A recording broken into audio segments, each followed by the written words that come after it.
that's actually a good accident because you're dissipating all of that energy. Energy, exactly. As some of the drivers could discuss it down on pit lane, as we've got Danica Patrick also down on pit lane. And let's go back and show you her view one more time from her on board and how she made it through. Now she's in the right place. Again, she's on the bottom of the track. This accident originated up high and migrated down. She's very lucky that this car does not come down in front of her. Now, there's nothing, this is seen in slow motion, there's nothing you can do in the car. You make one decision, and at those speeds, you have to stick to it. You cannot weave at 220 miles an hour up the track and down the track. Rick DeBrule is with her. Yeah, standing by with Danica, you saw how close that was, and they were just talking in the booth about how you almost don't have time to react.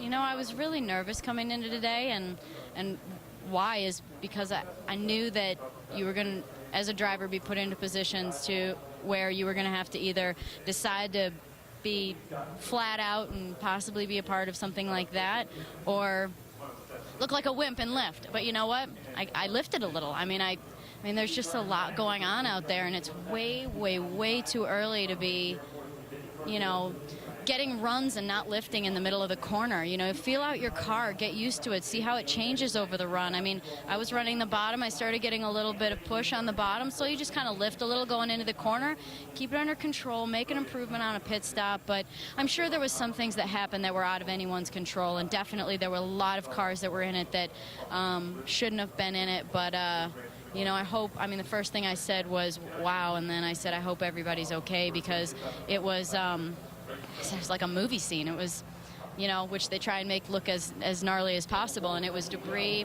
everywhere across the whole track. There was, you could smell the smoke, you could see the billowing smoke on the back straight from a car. There was a chunk of fire that we were driving around out there, and then you just see cars scattered, and it was, you know, I mean, I hope everyone's okay.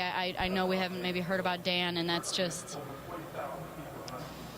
you just don't want to have to be in that position, you know. We shouldn't have to. We had talked to you about the emotions coming into this final race, what it was going to be like for you today. Obviously, this just takes it in a whole different direction.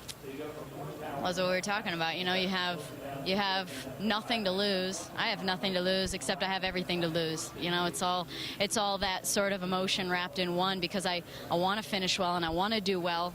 I don't want to be in an accident like that. And I know my instincts are decent enough to try and not get a part of that, but it's going to come down to more of that in this race, I think. I mean, it's going to not be quite as bad if there's not so many cars, but hopefully it will just get everyone to straighten up and think, you know what, let's just be calm.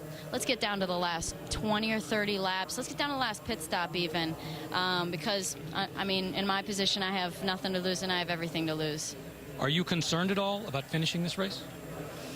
No, I'm not. I mean, I know how to finish the race, unless, of course, you're caught in something that you can't, that is unavoidable. But, you know, I was just talking to my dad, and he was like, you know, it's a good thing you weren't up top. And I drove down the bottom for the first, you know, 5 or 6 laps, and started getting a little tight, so I thought, you know what, I'll pop up high and see if I can just kind of get a more consistent run, because I was getting passed on the outside. Got up high, and that's kind of where all the chaos was. There's cars sliding all around and, you know, darting lanes and moving and, you know, just taking up the track and making it 3 wide and, you know, chopping in front of me. And so I'm like, you know what, I'm going to get down to the bottom again. I might push a little on the bottom, but it's going to be consistent. So in my long-winded answer, I feel like I can finish this race. It's just a matter of, you know, how many cats do you want to sacrifice in the process? How many lives do you have? Danica Patrick going to go back out and finish this race and hopefully put one last IndyCar race under her belt.